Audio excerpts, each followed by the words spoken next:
எம்மா எங்க வீட்டுக்காரர்களுக்கு கூலி பணியாரம் வேணுமாமா? ஏட்டி அதுக்கு நான் என்னட்டி பண்ணணும்? எம்மா அதுக்கு எவ்வளவு பெரிய குழி தோண்டணும்னு மட்டும் சொல்லிருங்கம்மா. பொண்ணு பெத்ததுக்கு எனக்கு தான் இது வேண்டணும். ஒரு 6 அடிக்கு தோண்டு.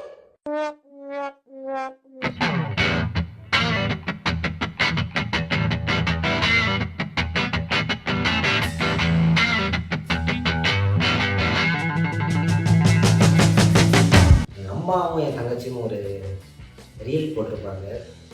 நானும் நிறைய ரீல் இருந்திருப்பேன். என்னன்னு தெரில, இவங்க 2 பேர் ரீல் மட்டும் வைரல் ஆயிடுச்சு. 1 மில்லியன் மேலே வியூஸ் போயிருக்கு. ஸோ அந்த 1 மில்லியன் வியூஸ்க்காக ஒரு குட்டி செலிப்ரேஷன்.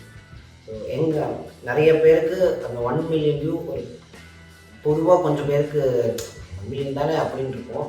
பட் இந்த சோஷியல் மீடியாவில் இருக்கிறவங்களுக்கு அந்த 1 மில்லியனோட வேல்யூ என்னன்னு தெரியும். ஸோ இந்த 1 மில்லியன் வியூ யூடியூப்பில் போயிருந்தால் இன்னும் சந்தோஷமாக இருந்திருக்கும். பட் இன்ஸ்டாகிராமில் போயிருக்கு, அதுவும் ஒரு சந்தோஷம் தான்.